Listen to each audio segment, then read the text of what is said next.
banyak harus dilakukan justru adalah mengedukasi pemberi kerja, dalam hal ini perusahaan. Kadang-kadang jadi diakal-akalin si perusahaan, udah online aja lah. Itu 120 orang itu marah-marah sama saya. Akhirnya terjadi kegagalan di sistem saat dia bekerja. Fatality. Sampai meninggal gitu Pak? Meninggal. Ya, jadi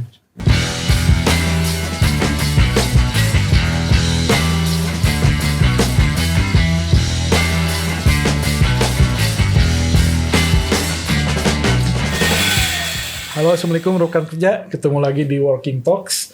Kita kedatangan tamu, 3 orang spesial ini ya.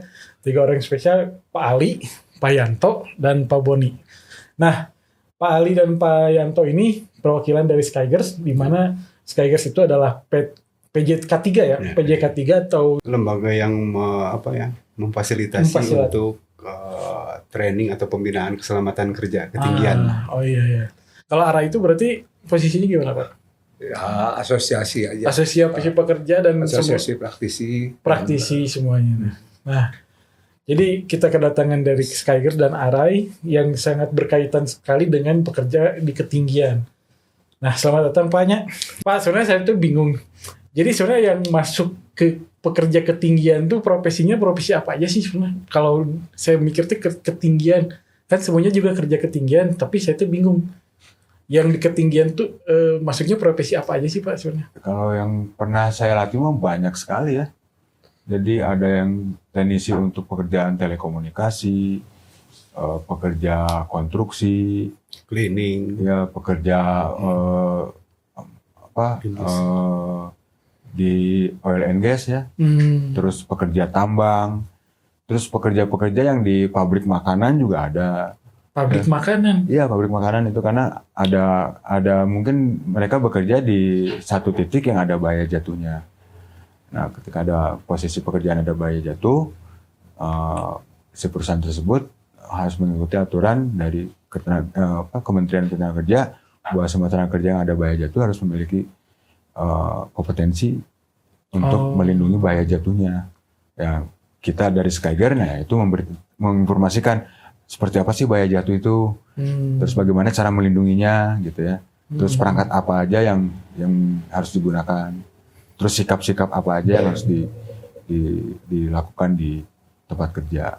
Jadi utamanya kerja ketinggian itu ya melindungi tenaga kerja dari bahaya jatuh. Jadi hampir semua sektor ya kalau saya bilang ada itu, gitu. Di transportasi juga ada. Kemarin kita ada pekerja WUS masuk ke kelas kita, itu pekerja kereta api ngapain? Ternyata ya maintenance bangunan untuk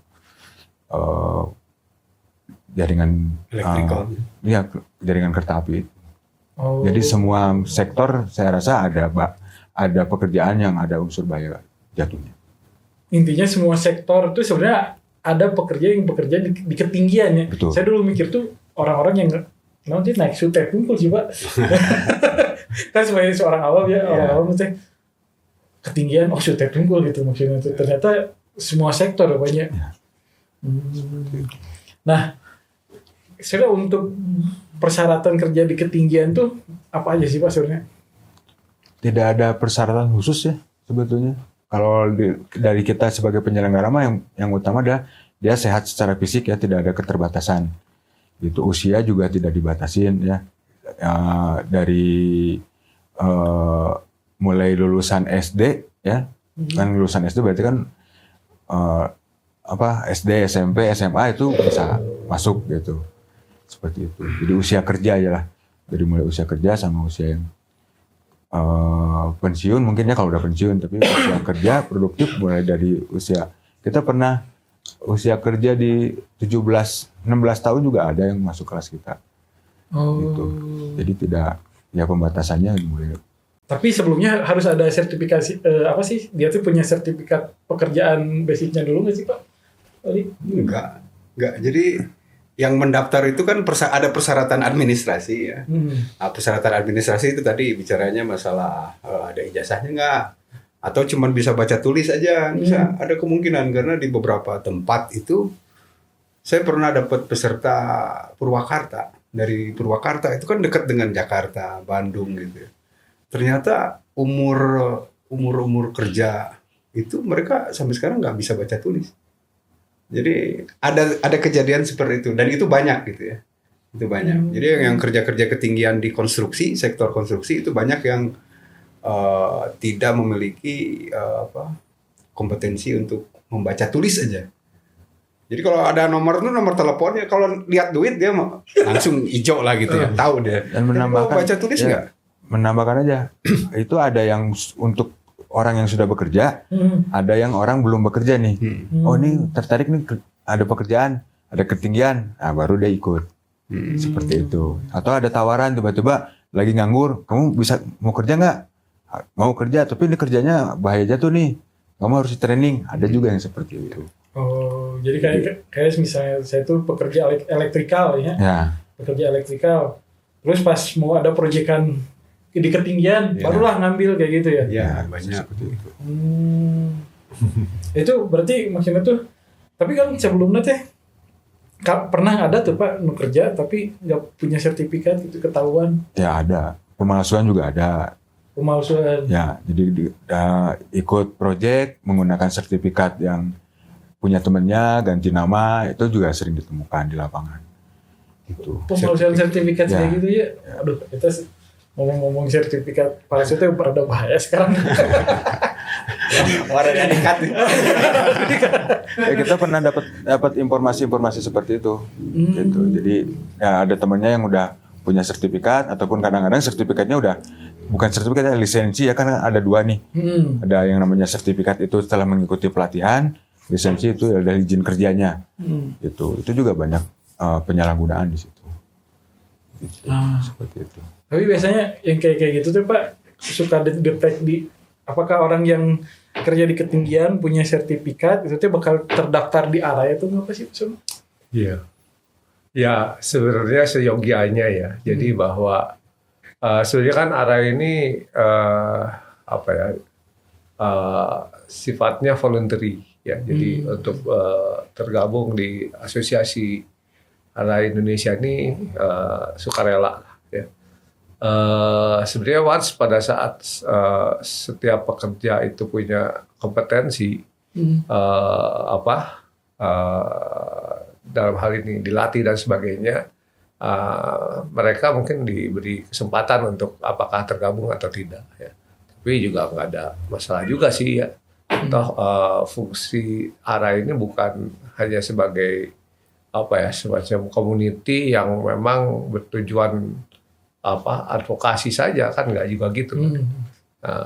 Ini asosiasi yang memang banyak fungsi-fungsi lain lah ya, selain daripada ngurusin sertifikasi personil dan sebagainya. Jadi nggak jadi kayak partai politik juga gitu. Di mana kekuatannya adalah sumber daya komunikasi, bukan begitu juga ya. Karena ARAI ini kan lebih ke berperan untuk supaya memberikan pemahaman, standar, pembinaan, bikin bekerjasama dengan regulasi ya, regulatif dalam hal ini ya, regulator, pemerintah dan sebagainya, bahkan mungkin sektor-sektor supaya ketemu dalam sistem keselamatan yang komprehensif. Balik lagi ke tadi Pak, sertifikasi. Apakah karena tadi kan ada kasus nantinya bikin sertifikat palsu lah itunya, atau dia mengakali sertifikat, apakah seribet itu gitu bikin sertifikat, membuat sertifikasi diri untuk bisa kerja di ketinggian itu sih Pak? Sebetulnya sih tidak ya. Sebetulnya tidak, kita juga melakukan sertifikasi ya kalau yang kita rancang tidak dibuat susah sebetulnya ya gitu. Cuman budaya instan mungkin ya, budaya instan di negara ini cukup kental gitu, sehingga shortcut itu dan peluangnya juga emang ada gitu. Dalam artian penyedia jasanya juga emang ada gitu. Kalau mungkin dari sisi harga juga kita sebagai penyelenggara, kamu nggak punya uang, kita berikan alternatif bagaimana caranya, dengan misalnya dengan cara dicicil atau seperti apa. Itu hampir semua PJK 3 juga melakukan hal yang sama. Jadi kalau misalnya angkanya terlalu tinggi, si tenaga kerja bisa berbicara dengan pihak perusahaan Pak, saya gimana caranya nih angkanya bisa dikurangi nggak atau ada cara gimana? Biasanya si perusahaan akan melakukan kebijakan seperti itu. Kalau untuk perusahaan-perusahaan yang besar mungkin tidak ada masalah ya. Ini yang individu biasanya yang terjadi seperti itu. Gitu. Yang perusahaan biasanya bermasalah dengan jam kerja. Jam kerja. Jadi misalnya orang kalau udah berangkat sertifikasi, dia kan kehilangan waktu yang lama. Kan orang ini yang tadinya produktif di perusahaannya harus sertifikasi, ini hilang nih produktivitas di perusahaan. Nah itu yang kadang-kadang jadi diakal-akalin si perusahaan udah online aja lah. Padahal ya sertifikasinya kompetensi ya. Terus urusannya sama fatality lagi. Iya. Tapi nggak sedikit itu perusahaan yang melakukan itu. Karena merasa dia udah expert di tempat kerjanya, kena regulasi harus punya lisensi, ya makanya dicari, oh udahlah cari yang instan itu, gitu. Dan itu disayangkan padahal di lapangan mungkin meskipun dia paham dengan pekerjaannya, tapi belum tentu paham dengan bahaya jatuhnya. Ya. Itu yang terjadi. Tapi bisa nembak tuh Pak, bikin sertifikat? Gosip-gosipnya sih, ya kalau di tempat umum ya ada, tapi kalau dari regulasinya enggak. Aduh, emang rada takut ngomong gitu. Ya gitu juga kalau kita sebagai penyelenggara yang lihat di media sosial juga banyak yang menjual, ya. Ada beberapa yang menjual itu penerbitan sertifikat dan lisensi. Wah kok bisa dijual belikan seperti ini? Di situ jelas informasinya tanpa dilakukan training lah ya, pelatihan di lapangan gitu. Nah kita sempat berkoordinasi dengan asosiasi juga bagaimana caranya mengatasi hal seperti ini karena cukup membahayakan untuk teman-teman pekerja di ketinggian ya, khususnya di asosiasi juga takutnya asosiasi tidak memberikan kita tidak memberikan informasi yang cukup kuat untuk menjaga si tenaga kerja di lapangan. Gitu. Ya hakikinya kan sebenarnya otorisasi itu harus punya dasar ya. Banyaklah dasarnya tuh. Salah satunya adalah kompetensi ya. Kemampuan untuk memahami bahaya dan sebagainya. Ya. Jadi hal itu yang mungkin sering dilupakan bahwa pada saat orang bekerja ya seolah-olah mandat dari pekerjaan tersebut adalah pekerjaan itu diselesaikan dengan cara apapun. Padahal sometimes pekerjaan ini bisa baik gitu ya, tapi belum tentu aman. Nah, ini kebutuhan untuk menjamin rasa aman itu sebenarnya sudah dijelaskan secara lintas regulasi gitu kan, pada semua aspek regulasi yang punya landasan atas aspek keselamatan pasti gitu. Jadi sebenarnya ARA itu udah berusaha buat ngesosialisasiin juga ya Pak ya? ARAI ya mungkin berjalan ya hampir 2 dasawarsa lah ya saat ini. 2 dasawarsa dari awal memang semangatnya memang berupaya untuk mencegah dan mengurangi angka kecelakaan dalam skup pekerjaan pada ketinggian ya.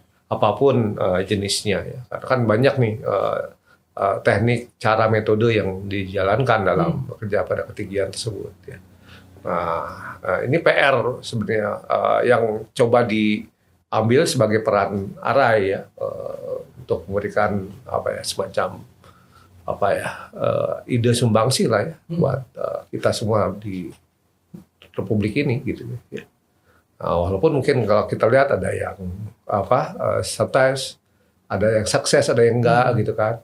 Angka kecelakaannya turun, tiba-tiba naik gara-gara banyak yang tadi tidak punya kewenangan tapi melakukan tindakan yang mungkin tidak mencukupi. Pengalaman kita juga pernah ngajar, ada satu kelas isinya sekitar 60 gitu ya di daerah timur. Dia sudah melakukan pekerjaan ketinggian. Karena kena regulasi harus ikut pelatihan. Pas kita datang, ya orangnya ngerasa dia udah jagoan lah di tempat kerja, udah paham menggunakan, udah biasa menggunakan perangkat pelindung jatuh. Ketika kita coba diberikan di tes, ternyata semua yang mereka lakukan itu salah, membahayakan malah. Meskipun dia sudah menggunakan perangkat, ya sesuai perangkatnya, tetapi cara penggunaannya yang membahayakan. Nah itu hal-hal semacam itu juga jadi concern kita sebetulnya. Yang merasa alatnya paling mahal, wah saya udah biasa nih kerja di sini.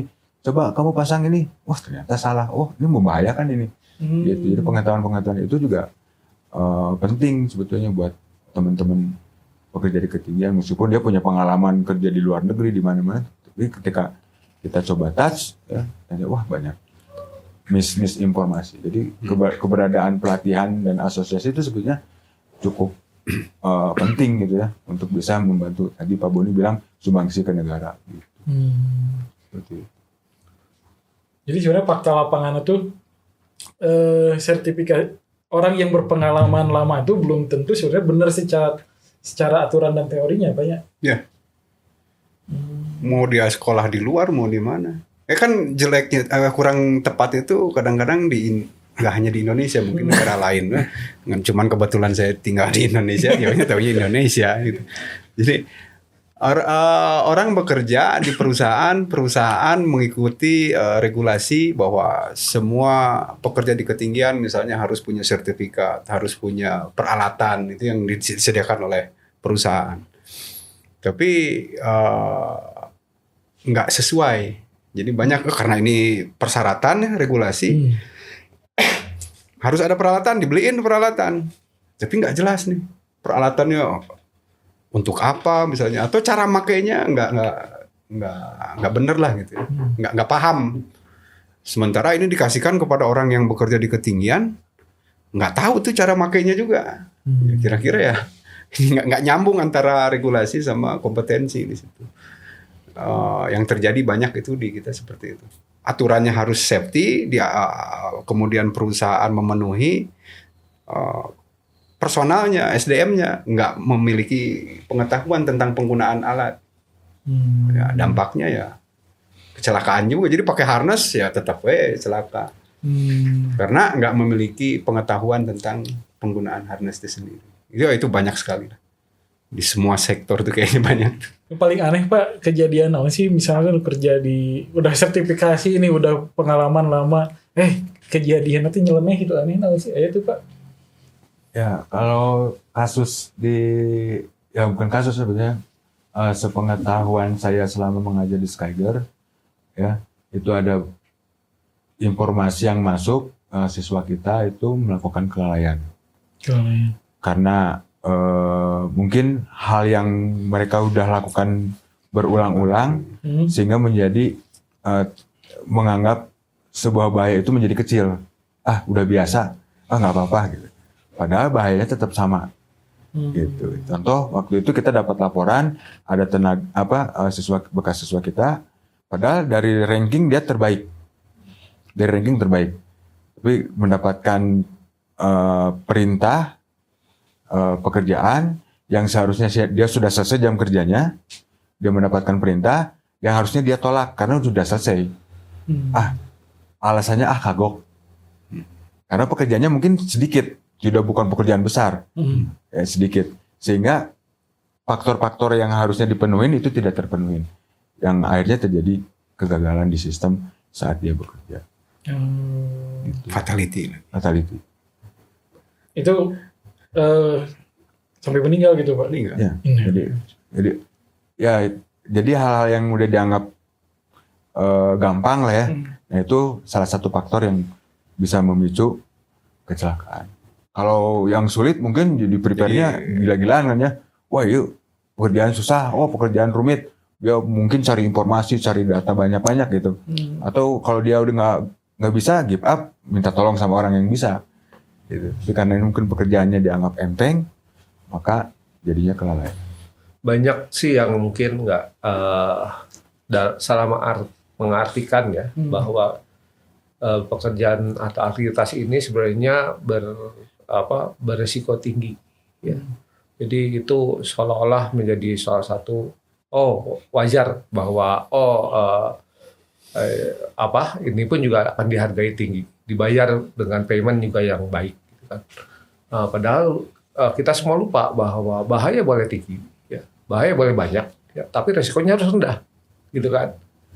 untuk menjamin resiko rendah itu apa? Salah satunya orangnya harus capable dan kompeten. Ya, perangkatnya itu dijalankan dengan terintegrat, punya integritas, mungkin terinspeksi dan sebagainya. Ya.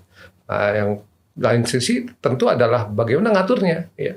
Nah, seringkali ini menjadi PR. Nah, untuk perusahaan-perusahaan yang sudah well, gitu ya, maksudnya dia ini udah bukan seringkali mungkin bukan nggak ada masalah ya, tapi seringkali mungkin itu given begitu. Tapi kalau ternyata yang PR banyak harus dilakukan justru adalah mengedukasi pemberi kerja, dalam hal ini perusahaan, untuk mau menjaminkan ya keberlangsungan usahanya ya dengan cara yang tadi lebih proper. Mungkin itu sih. Jadi itu PR-nya. Kalau tekanan dalam melakukan pekerjaan itu diawali daripada komitmen satu perusahaan, ke bawahnya biasanya itu bisa dilakukan lah. Segala macam pasti dijalankan. Ya, risikonya bisa diterima, risiko bahayanya. Tapi kalau di top poinnya itu nggak punya komitmen, ya ke bawahnya bisa beragam rupa. Ya. Yang tadinya capable pun, yang tadinya kompeten pun, yang tadinya mungkin handal pun bisa jadi melakukan tindakan yang tidak terukur. Mungkin itu sih. Yang tadi diceritain ya mungkin kejadiannya seperti itu, udah di luar jam kerja, tiba-tiba ada order tambahan, kagok gitu. Tiba-tiba naik aja. Dan naik karena udah sering dia mengabaikan perangkat. Dia naik tanpa perangkat dan akhirnya terjadi fatality. Jadi naik tanpa perangkat. Tanpa perangkat, dia itu pakai alat. Ya. Masya Allah, Spiderman bro. Ya, karena kalimat anak-anak. kalimat nanggung lah ya. Kayak kita nyebrang selokan kecil, kan kalau tempat kerja mah nggak boleh itu, harus pakai jembatan gitu. Ya. Tapi kalau orang-orang yang udah sering loncat aja dari satu sisi, dari satu waktu ya ada apesnya mungkin ya. Loncatnya mungkin keganggu, akhirnya keprosok kayak gitu. Jadi di hal-hal yang sederhana biasanya kasus-kasus kecelakaan itu. Gitu. Tapi kalau yang tadi bahayanya tinggi, wah itu yang hitungnya banyak, yang ngawasin juga. Kalau butuh dari tenaga kerja dari luar, datangin itu yang untuk ngawasin pekerjaan seperti itu. Seperti itu. Ya SOP-nya dijaga lah ya.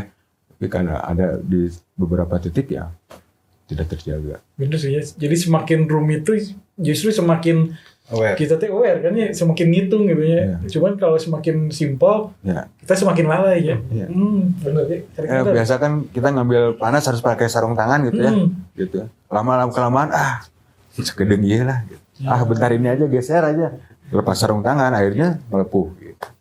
Jadi hal-hal kecil seperti itu yang banyak terjadi di lapangan. Tapi kalau di perusahaan-perusahaan kelihatan ketinggian, udah tuh alatnya diperiksa, siapa yang ngawas, SOP-nya ditandatangannya juga bukan sama satu orang itu.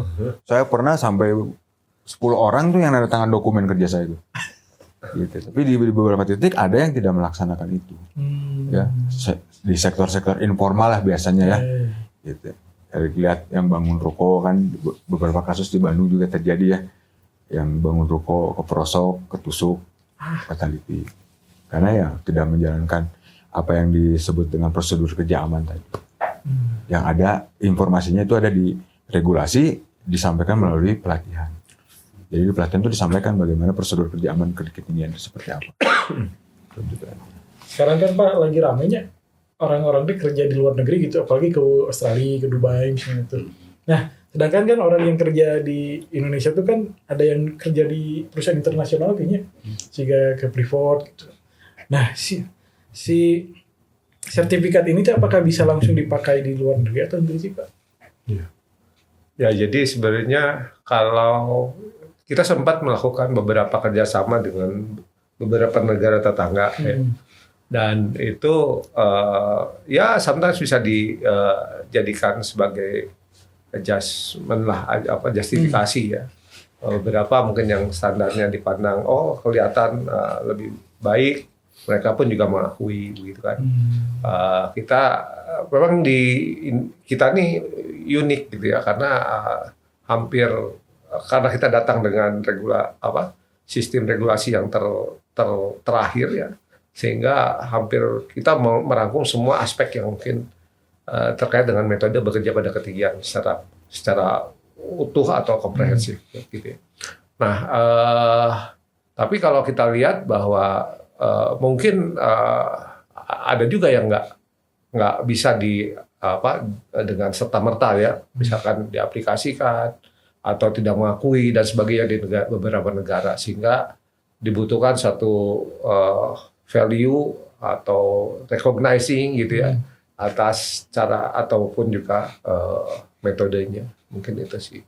Tapi di beberapa negara tetangga mereka pun sudah mulai well known lah ya, seperti Brunei gitu ya, Papua Nugini, bahkan Australia, itu juga sudah beberapa mulai mengakui. Ini PR-nya sebenarnya di statistika gitu ya. Jadi kalau statistiknya kita itu baik ya, maka itu akan juga menentukan kemampuan atau moral value daripada sertifikat itu sendiri. Jadi kayak visa pokoknya. Kayak visa Indonesia kan katanya nggak kuat gitu. Jadi kalau banyak kecelakaan Indonesia, sebenarnya nggak, sertifikat ini tuh jadi diragukan di luar negeri kan sebenarnya. Betul. Ya.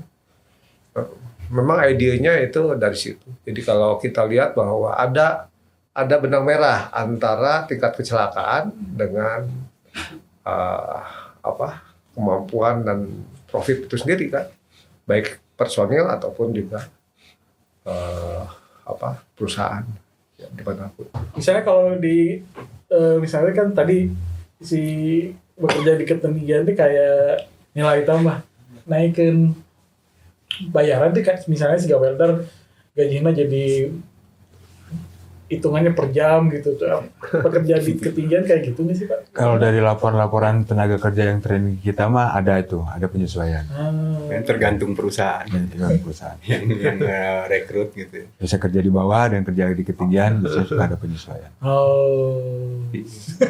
Lumayan kan ya? Iya. Di indis ekonomi gitu. Iya. Ya bayangannya kan inginnya mah gede ya, karena resikonya juga gede. Tapi ya beberapa perusahaan juga ya menghitung lah. Tapi selalu ada penyesuaian. Jadi tergantung sektor juga ya. Ya. Karena sensitif sekali lah kalau soal gaji, soal bayaran gitu ya. Seharusnya kan sebenarnya karena ini kan persyaratan sebenarnya. Jadi kalau dikatakan bahwa harusnya aman, itu tuh sebenarnya udah taken for granted gitu kan. Jadi kalau nggak aman, baik itu secara behavior begitu kan, itu yang sebenarnya harusnya nggak bisa dijalankan gitu kan. Nah kita masih bermain di pola-pola permisif dan sebagainya. Ya. Nah sementara kalau kita bilang bahwa harusnya ada indikasi bahwa ini akan menimbulkan dampak ekonomi pada personil, harusnya iya. Ya.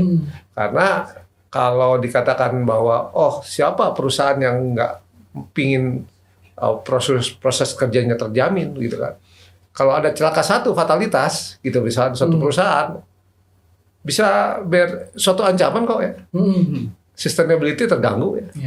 Suatu perusahaan project gitu kan nggak mau lah ya dihentikan pekerjaannya gara-gara unsafe ataupun apalagi fatalitas begitu kan. Ini kan cerita tentang kecepatan 9.8 meter per second fatalitas gitu kan. Jatuh. Satu detik ini saya bisa bicara, detik kemudian yang saya ajak bicara bisa terhempas di bawah gitu kan. Jadi ini sesuatu yang sebenarnya sangat kritikal begitu kan.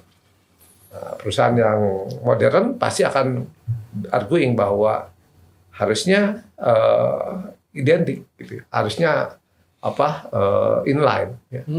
Linear lah ya. Linear gitu. Pak, berarti kalau misalnya ada proyek non-stop gitu Pak, 24 jam misalnya, atau kita geber gitu, waktu 7 harus beres 7 hari misalnya tuh. Pernah tuh sampai ke overtime gitu, itu berbahaya bisa sih sebenarnya. Ya itu kan sering ya, pokoknya kita dapat pekerjaan 24 jam gitu. Sering banget, saya juga pernah mengalami itu. Tetapi di pengaturannya tidak, kita bikin beberapa shift. Jadi kita tetap gantian. Gitu. Jadi dari pagi sampai sore, nanti dari sore sampai tengah malam sampai pagi. Gitu. Jadi tetap kita atur karena itu kan kalau faktor kelelahan juga bisa menjadi satu faktor bahaya yang masuk ke bahaya jatuh. Jadi pengaturannya seperti itu. Meskipun pekerjaannya 24 jam tanpa henti selama 3 bulan, itu ya orangnya gantian tetap. Saya jadi mikir Pak, kalau misalnya pas di ketinggian 100 meter, kita tuh mulai saya kumaha gimana? Turun. Jangankan itu, saya pernah dapat kerjaan ketinggian 125 meter tuh tower. Ya baru naik 50, terus ada mendung nih masuk nih. Sama pengawas suruh turun. Baru mendung nih. Gitu ya. Kemudian beteng ya. Urgent itu. Ya, itu faktor di lapangan ya. Gitu. Tapi ada juga yang pekerja-pekerja nakal gitu, memaksakan. Gitu. Saya pernah tuh nurunin hampir 120 orang kerja tengah malam jam 12, break, harusnya dia turun untuk makan malam. Dia nggak mau, makannya pengen dinaikin ke atas. Padahal di tempatnya kerjanya dia tuh banyak sekali debu, dan debunya juga debu berbahaya. Terus tidak disiapin tempat cuci tangan, makanya dia nasi bungkus kayak gitu. Gitu kan harusnya turun, dia nggak mau turun. Gitu, akhirnya saya lapor aja ke pengawas, ini gimana nih? Ada tenaga kerja nggak mau turun untuk makan malam. Gitu. Akhirnya suruh turun. Oh, itu 120 orang itu marah-marah sama saya. Nggak mau naik lagi. Habis makan nggak mau naik lagi, jadi demo. Ya silakan aja lah kalian demo, tapi saya udah nyelapin teman-teman. Karena kalau dia sampai makan dengan kondisi seperti itu, saya rasa bisa merugikan lah untuk para tenaga kerja. Bisa ke Botram, Ya, Botram di ketinggian. itu kejadian di Indramayu, Sulfur Stek. Kebayang Sulfur Stek kan debunya itu debu-debu. Ya banyak kandungan-kandungan berbahaya lah. Tidak ada buat cuci tangan, kerja, terus malam-malam makan pakai tangan gini. Wah ini. Gula darah naik. Iya. Konsentrasi Kejang gitu. Konsentrasi kurang pasti kan jam 12 gula darah naik lah. Padahal sama si yang punya pekerjaan sudah disiapin akses yang sangat mudah untuk bisa turun naik. Kalau kita kan pakai tali ya, harus pindah-pindah, itu udah disiapin akses yang sangat bagus. Tapi ya gitu. Dengan iming-iming kalau targetnya dapat, uangnya nambah. Itu ada juga yang melakukan seperti itu. Targetnya malam ini kalau bisa turunin 2 meter misalnya, kamu dapat bonus. Gitu. Wah, guber tuh, apapun yang terjadi. Di proyekan kan ada si 3 inspektor gitu ya. Dia juga sebenarnya harus punya sertifikat ketinggian, punya nggak punya Pak? Tergantung Tergantung pekerjaannya, ada ketinggiannya nggak? Kalau ada ya harus. Ada masuk ke wilayah bahaya jatuh nggak? Kayak tadi inspektor ketinggian cuman di bawah aja ya. Ya mungkin nggak perlu, tapi kalau dia harus inspeksi ke atas, nah itu kena. Itu kena aturan lisensi tadi ya. Harus punya pengetahuan, keterampilan dan sikap. Kalau di sini sih Pak, misalnya tuh saya tuh udah sertifikasi, terus berapa lama kerja di mana tuh? Kerja di industri yang seperti ini, yang di ketinggian. Terus kalau mau masuk arah itu gimana sih prosedurnya sih Pak? Apa benefitnya gitu maksudnya? Arai jumlah pekerja yang telah dilatih ya lewat whole PJK 3 di seluruh Indonesia ini mungkin 10.000 ya.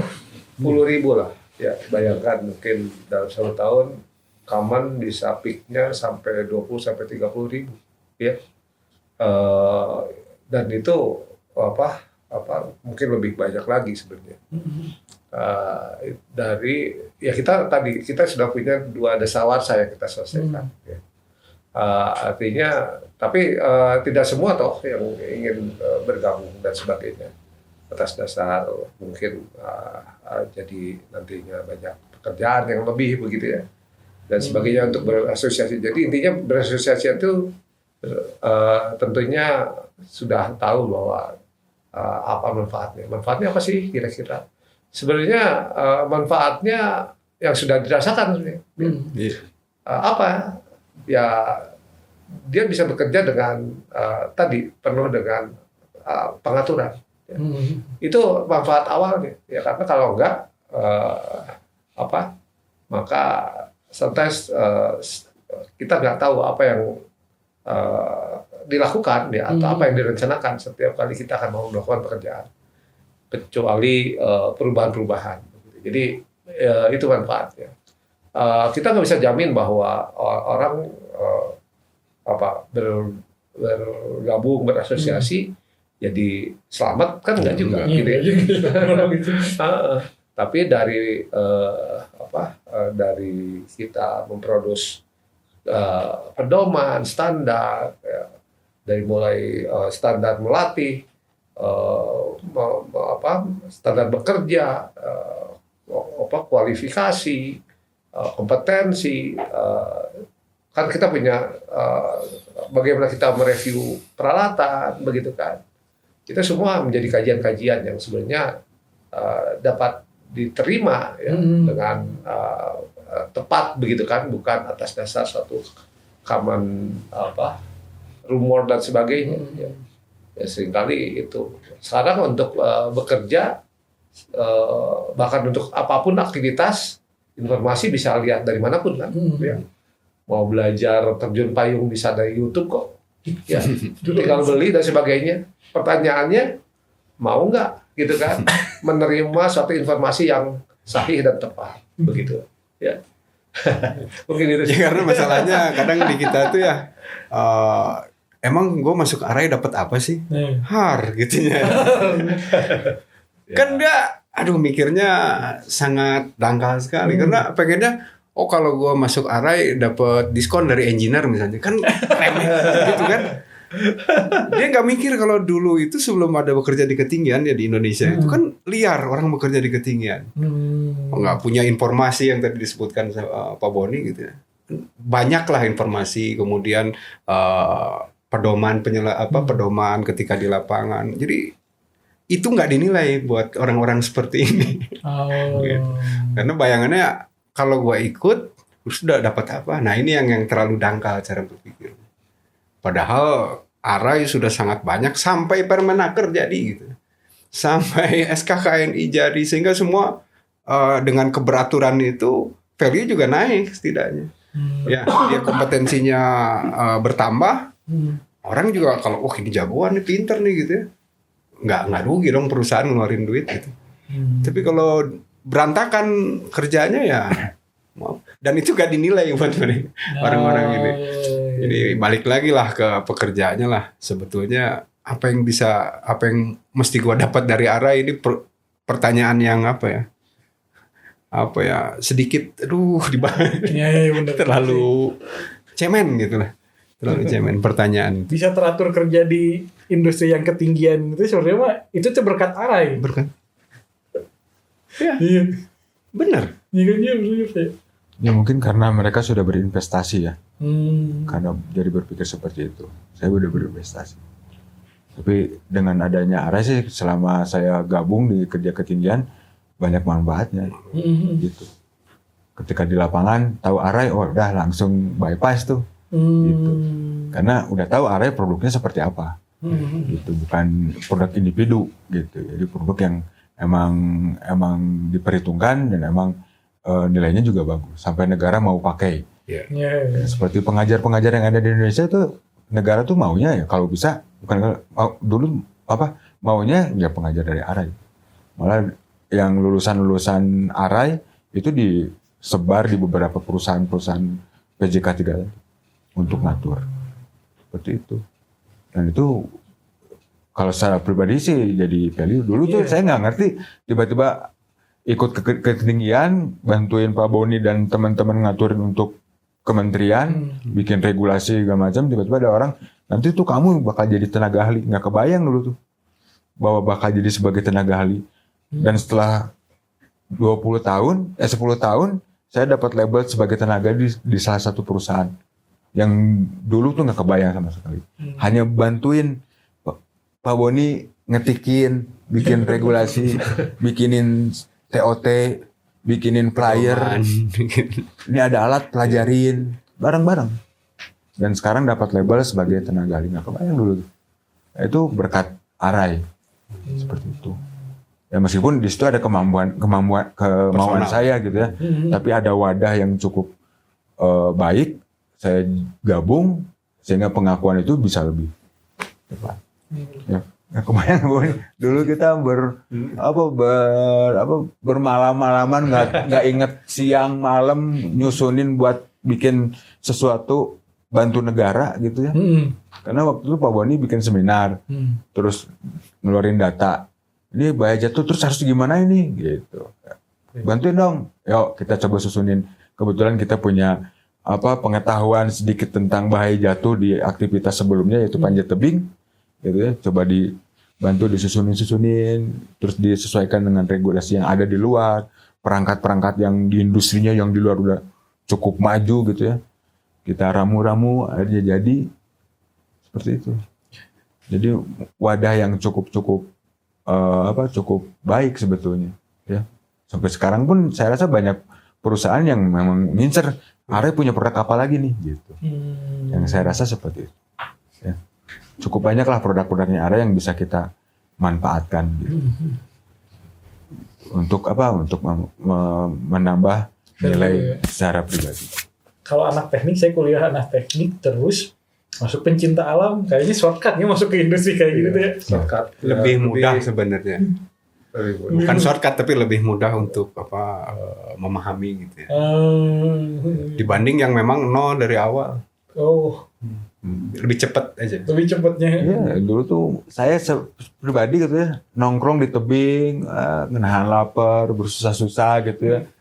Gitu, hanya pengen gagah gitu ya. Padahal di saat itu saya belajar justru. Ya kebetulan saya gabung dengan Skyger yang notabene sekolah panjat tebing tertua di Indonesia ya. Jadi belajar, akhirnya dipercaya sama teman-teman sendiri, bantuin yuk untuk gabung nyusunin buat event untuk bantu pemerintah mengatasi ini nilai kecelakaan yang tinggi ini. Gitu. Salah satu inisiatif yang ada di sini.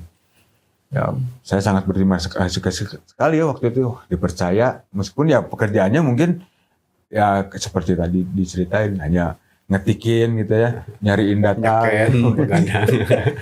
Ada pernah satu kotak itu Pak Ali lagi nyusun bawa datang bawa plastis ada virusnya. Padahal eventnya mau besok datanya baru tahu kan kerja lagi. Wah. Tipes saya langsung. Iya sampai kerja pasti ya. Ya gitu. Tapi sekarang hasilnya dinikmatin banyak orang kerja kita tuh. Saya juga dari satu sisi, wah ternyata saya hidup bermanfaat. Gitu. Alhamdulillah gitu. Hal yang sangat besar tuh pengaruhnya adalah behavior sebenarnya. Jadi ya tadi bahwa yang memang betul bisa sangat cepat sekali ya. Seorang yang suka naik gunung, bermain rock climbing, penelusur gua, main tali segala macam ya. Tapi yang nggak bisa dilupakan bahwa kalau kita mau ngomong tentang bekerja begitu kan, itu masalah behavior ya, bahwa apakah dia punya sifat yang reaktif gitu ya, pathological ya, atau sudah punya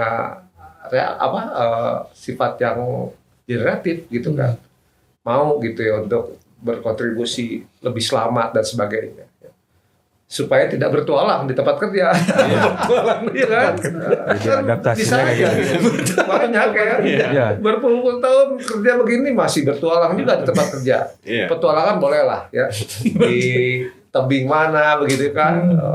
Jadi konteksnya beda mana begitu. Tapi begitu masuk ke dunia kerja kita berhitung semua ya. Calculated. Ya. The risk must be low begitu ya, harus sangat rendah ya. Itu yang harus diyakinkan ya pada setiap pribadi dan perusahaan yang menuntut itu. Iya. Ada penyesuaian sikap yang biasa di lapangan di bahayanya dihitung, dikalkulasi, di tempat kerja harus hilang kan. Zero. gitu. Iya, benar sih. Keuntungannya yang berpengalaman itu sudah pandai melakukan itu. Ah, Kan? Tapi kalau yang belum berpengalaman mungkin Perlu penyesuaian lagi. harus dilakukan.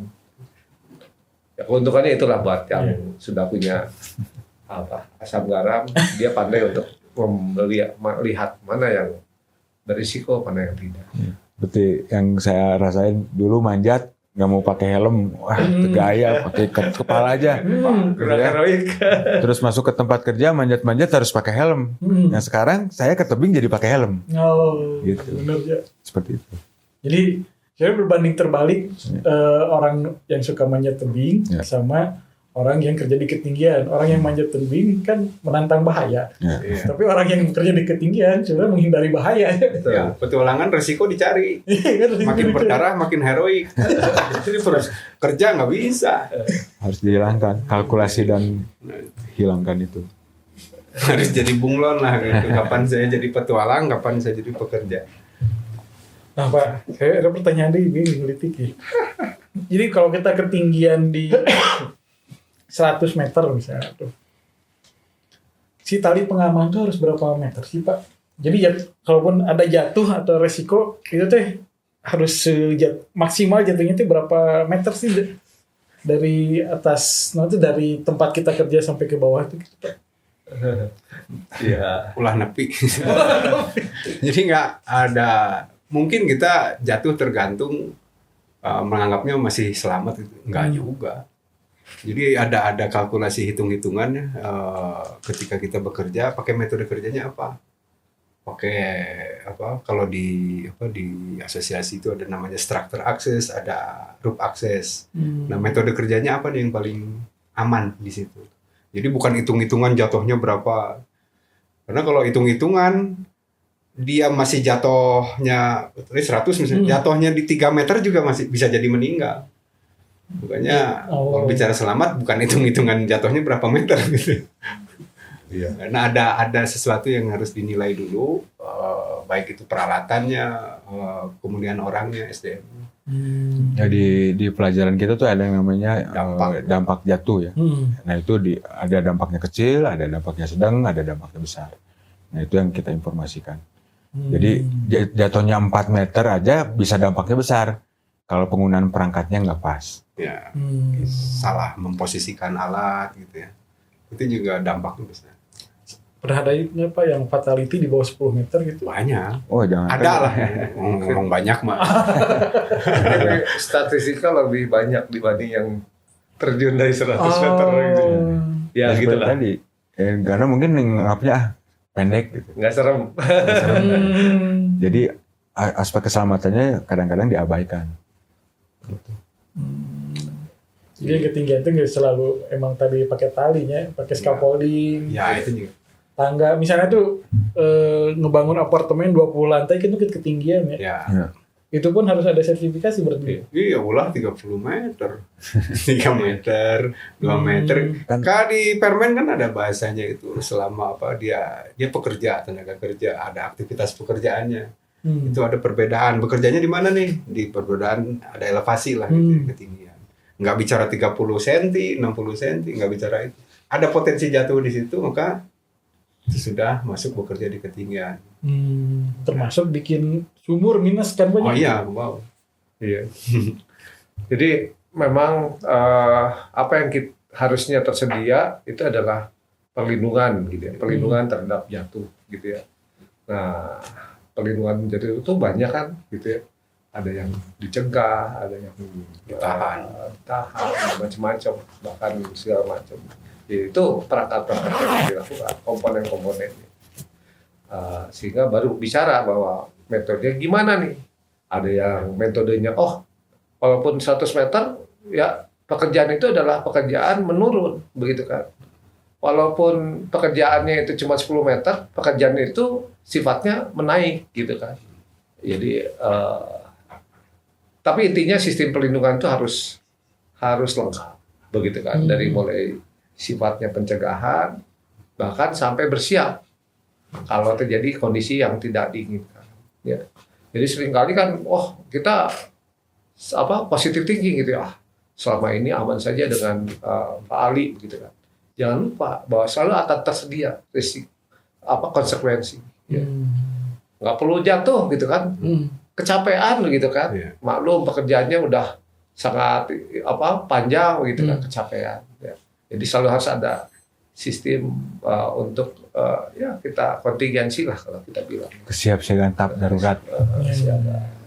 Sopir tower crane kan dia harus naik, terus kerjanya di atasnya. Di atas. Nah itu butuh sertifikasi atau enggak sebenarnya? Kalau udah tempat kerjanya ada bahaya jatuh mah, ya kena aturan tadi. Oh. Karena kan tadi aturannya di regulasinya pekerjaan dilakukan oleh tenaga kerja di tempat kerja, ya ada perbedaan ketinggian yang bisa menimbulkan bahaya jatuh kan, ada bahaya jatuh dan menimbulkan kerugian. Itu baik itu untuk dirinya sendiri ya ataupun untuk lingkungan. Yang banyak kesalahan, ya, kesalahpahaman itu di lapangan itu. Oh ada bekerja di ketinggian, udah solusinya gitu, penanganannya kasih harness sama lanyard udah selesai.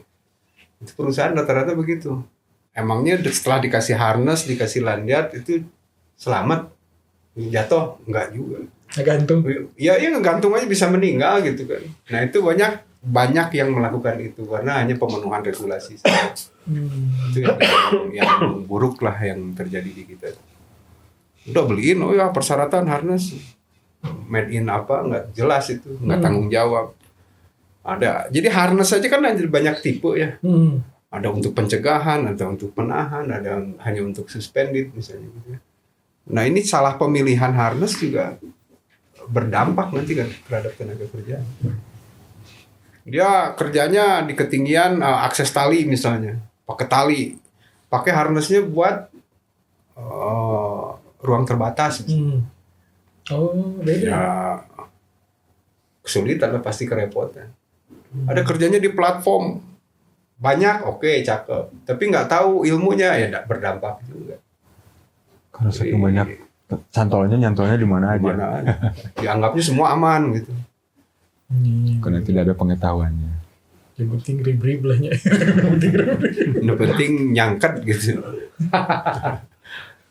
Baru kan setelah nyangket aman enggak. Banyak yang fatality juga. Banyak fatality gara-gara itu apa? Ketidaktahuan. Udah pakai harness bener jatuh nih tiba-tiba. Enggak ada yang nolongin. Tadi kesiapsiagaan tanggap darurat. Di kita ada banyak kerja di ketinggian hanya sendiri misalnya. Ada orang telekomunikasi lah misalnya. Yang maintenance itu dikasih tenaga kerjanya sendiri. Naik celaka siapa yang nolongin? Padahal ketika jatuh dia belum tentu selamat, harus segera diturunin misalnya. Karena ada dampak jatuh tadi harus segera dievakuasi. Karena nggak ada yang nurunin, yang meninggal juga pakai harness ya maut dong. Ya, karena di harness kan ada informasi suspension intolerant atau suspension trauma ya. Jadi jatuh tergantung di harness itu bisa menyebabkan fatality. Oh, jadi walaupun masih hidup tapi nggak gantung gitu Pak? Iya. Maut lama-lama. Bisa maut. Karena kan tersumbat nih darah kita sama sabuk tubuh yang kita bebanin itu. Itu yang terjadi. Harusnya sih seluruh stakeholder itu. Ya, makanya di SOP-nya kerja aman tuh dari mulai perencanaan sampai kesiapsiagaan tanggap darurat itu harus dipenuhi. Jadi sebenarnya kalau kesimpulannya tadi kerja di ketinggian tuh nggak bisa sendirian tuh harus kerja tim gitu. Ya harus terawasi lah ya, harus mampu harus terencana pastinya sih. Harus terencana, harus mampu ditakar apa metodenya. Jangan sampai ya itu tadi ya. Saya melihat banyak sekali mislead di lapangan. Seolah-olah bahwa kerja ketinggian harus tergantung di tali gitu kan. Toh itu menyenangkan begitu kan. Banyak gitu-gitulah. Jadinya akhirnya masif begitu kan, masif bahwa ini cara yang tepat ya.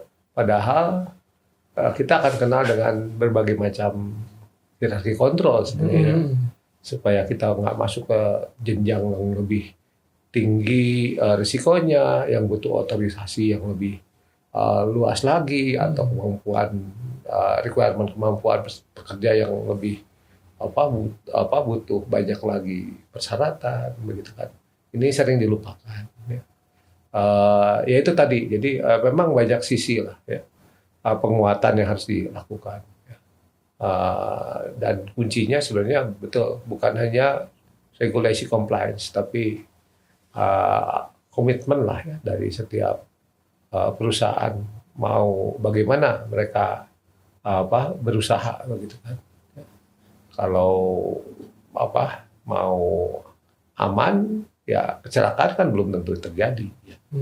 Tapi kalau mau mastiin bahwa itu bisa dilakukan aman, ya, perusahaan yang berbahaya banyak pun ya kayak tambang, ya, lepas pantai gitu kan udah rumit lah dengan segala macam bahaya begitu kan. Itu pun bisa selamat begitu kan. Ya. Nah, itu yang harus jadi pertimbangan mungkin itu sih. Sertifikasi dibilang ribet itu sebenarnya bukan buat meribetkan ya. Terus asosiasi itu bukan untuk jadi membatasi gerak si orang-orang yang kerja di ketinggian, sebenarnya untuk melindungi ya, memberikan arah gimana caranya kerja itu lebih terarah, lebih seimbang gitu ya, lebih aman gitu kan. Tapi kan kondisi di lapangan kadang orang-orang itu mikirnya ribet. Ya, pakai harness kayak ribet ya. Gimana? Sertifikasi merubah perilaku ya. Perilaku tenaga kerja yang biasa manjat-manjat tanpa pengaman tiba-tiba harus menggunakan pengaman ya. Resistensinya juga cukup tinggi ya. Seperti itu. Iya Pak, saya berapa ya? 10-20 tahun lalu ya kan Pak Yanto keliling nih, saya ingat keliling influencing para pengunduh nira ya. Beliau ngajarin cara bagaimana aman naik pohon kelapa segala macam gitu. Ya, sometimes ada yang sukses, ada yang mungkin menolak gitu kan dan sebagainya ya. Ya butuh harmonisasi sih sebenarnya. Kekuatannya tetap akhirnya ada di supply chain ya, di perusahaan ya. Perusahaan akan punya rantai kebijakan yang padu nggak. Kalau yang lain itu nggak mendukung ya ada yang selamat, ada yang enggak gitu kan. Saya punya cerita lucu. Saya pernah kerja ngawasin standby rescue lah di satu perusahaan. Terus ada tenaga kerja udah tua banget, malam-malam sekitar jam 1-an lah. Dia kerja sendiri tuh. Naik, saya lihat di tempat kerjanya dia tuh ada bahaya jatuh. Pak, pakai harness, aku bilang gitu. Dia jawabnya apa? Ini yang bangun cerobong ini saya. Saya tahu tiap jengkalnya. Saya ngerti banget ini cerobong ini.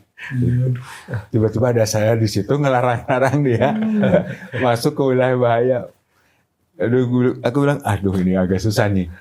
Situasi ini agak susah gitu.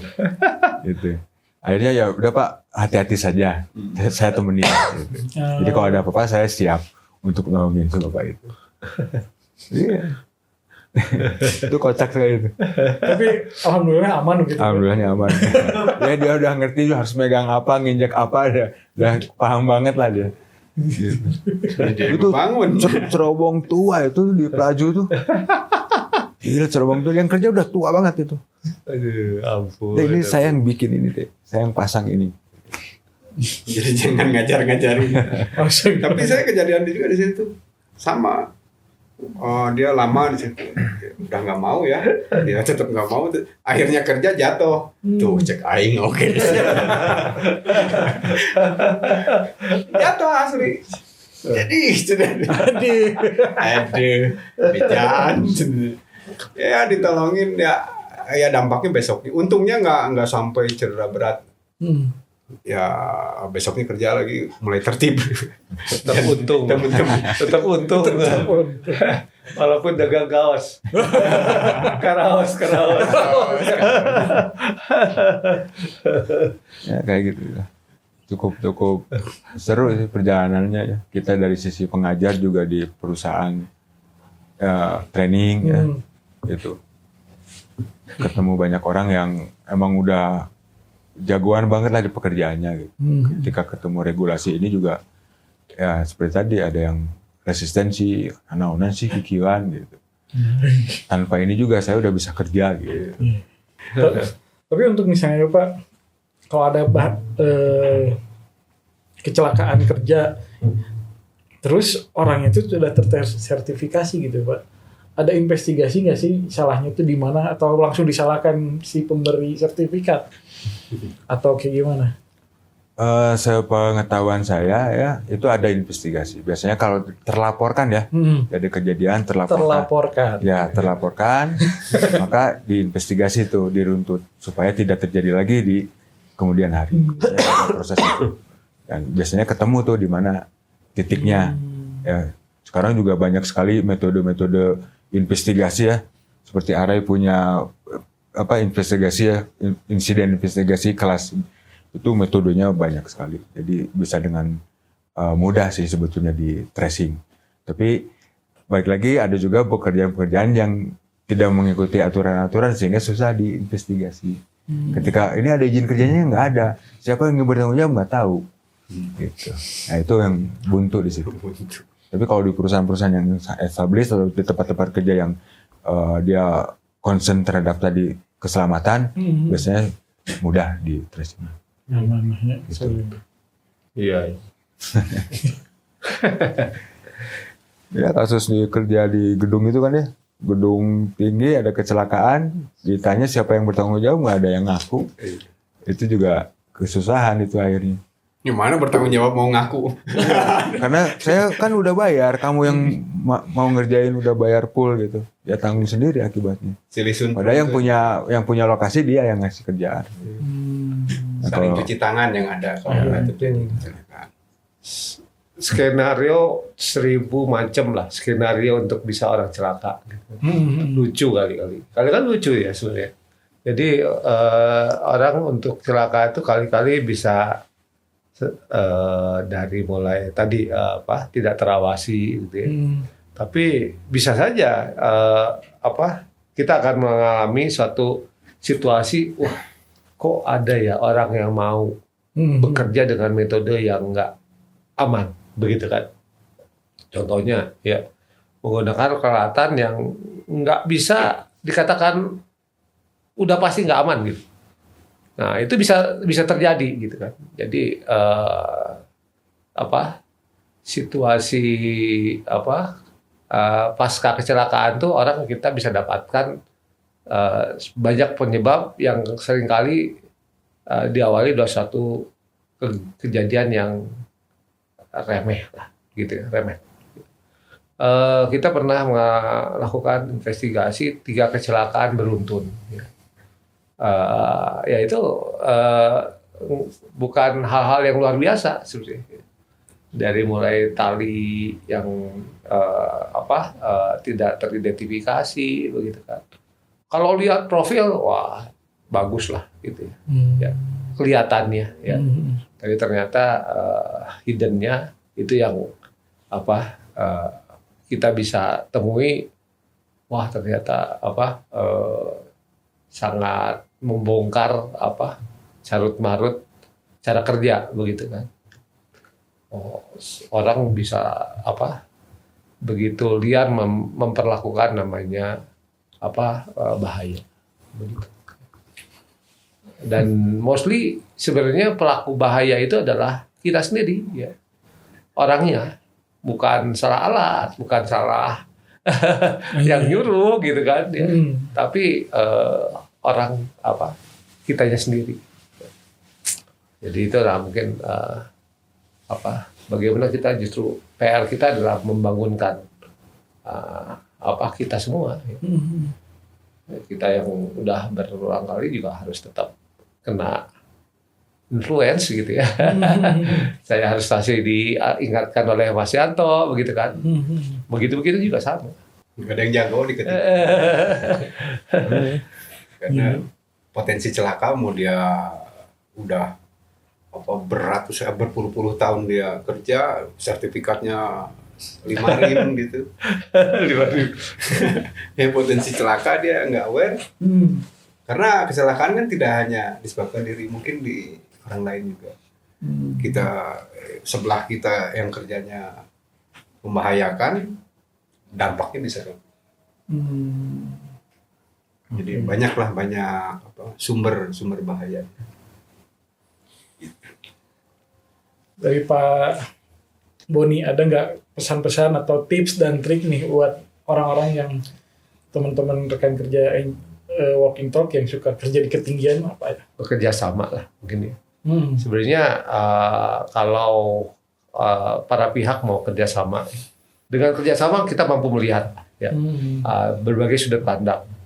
Apalagi yang kita hadapi bahayanya seringkali kita bisa nggak tahu, orang lain bisa tahu. Nah itu menjadi pertimbangan-pertimbangan nantinya kita mau bekerja dengan lebih aman atau hanya aman saja, tapi nggak bisa dijamin. Jadi jaminan itu penting. Bagaimana kita berpikir bukan hanya dari diri kita, tapi juga dari sisi pandangan lain. Itu yang lebih baik. Mungkin itu. Terus dari Pak Yanto gimana? Ada Ikutin SOP aja lah ya. Kalau di tempat kerja gitu ya, karena pasti dipikirin banyak orang itu. Jadi SOP itu dirancang bukan oleh individu, pasti oleh banyak orang yang ngerti banget lokasi kerjanya seperti itu. Karena khawatir karena kita datang dari luar masuk ke area kerja yang baru, tidak mengenal SOP yang bagus atau sok jago ya, di tempat kerja itu malah menjadi bahaya. Jadi itu aja sih paling, ikutin SOP kerja aman lah. Pekerja aman. Kalau udah Pak Ali gimana Pak Ali? Sebagai ahli atau sebagai perusahaan? Pak Ali dari Tigers. Iya, kalau sebagai instruktur posisinya itu. Ya, kecelakaan itu bisa terjadi sama siapa saja. Jadi nggak dia instruktur, nggak dia profesor, nggak dia jago apapun. Jadi harus saling mengingatkan. Kalau sebagai perusahaan, jadi karena ini sudah jadi komoditi ya, komoditi jasa. Jadi ini pelatihan yang sangat beresiko tinggi gitu ya. Jadi jangan ngakal-ngakalin, apalagi sampai ada pemalsuan gitu kan. Wah, janganlah. Jadi ayo kita ini buat keluarga ya, buat tenaga kerja itu nanti kan kembalinya untuk keluarga. Jadi laksanakan training itu dengan baik lah. Jangan ngasal-ngasalan, jangan ngakal-ngakalin apalagi gitu ya.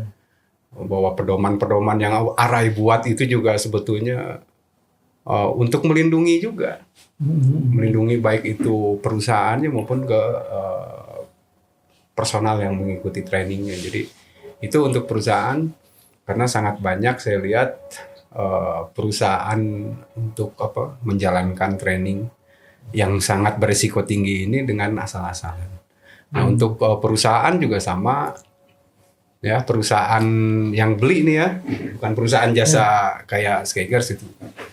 Untuk yang perusahaan yang memasukkan tenaga kerjanya untuk ikut training juga jangan hanya untuk menutupi sisi administrasi saja. Tapi memang niatkan juga untuk si tenaga kerjanya. Karena kalau cuman penutupan syarat saja, ya tidak terpenuhi itu, nggak match lah gitu ya. Bikin aturan nggak sesuai lah dengan apa yang dilatihkan, itu juga berdampak. Jadi memang harus sama-sama saling mengikuti lah aturan. Karena banyak tuh perusahaan, nah udahlah online aja trainingnya, nggak sedikit. Karena itu untuk menutupi administrasi saja. Nah, jadi sebenarnya ini tuh butuh kohesivitas ya Pak ya, kohesivitas karena yang namanya safety itu tidak bisa berdiri dari satu komponen aja ya Pak ya. Betul. Dari tadi self awareness, kerjasama antar pekerja, mengikuti SOP juga dari penyedianya juga Pak ya, penyedia ya, entah itu perusahaan, entah itu penyedia perusahaan sebagai penyedia peralatan, penyedia pekerjaan juga Pak ya. Ya banyak banget. Dan juga apa sih tadi teh bimteknya ini jangan menurunkan kualitas demi kuantitas. Iya, betul.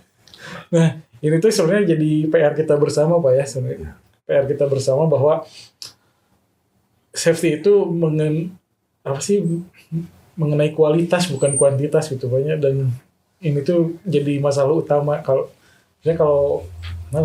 pekerjaan di ketinggian itu kalau jatuh nggak bisa diulang kan. Iya. Terima kasih Pak kehadirannya di sini. Siap. Mendukung program, mendukung program kami. Sebenarnya si Walking Talk itu ingin memberikan awareness lah, meningkatkan awareness dalam hal bekerja itu harus lebih baik gitu Pak. Soalnya kadang attitude bekerja itu kan dikesampingkan. Terima kasih rekan kerja. Semoga Walking Talk ini bisa bermanfaat bagi teman-teman semua dan menjadi motivasi kerja yang lebih baik buat kita semua. Assalamualaikum warahmatullahi wabarakatuh.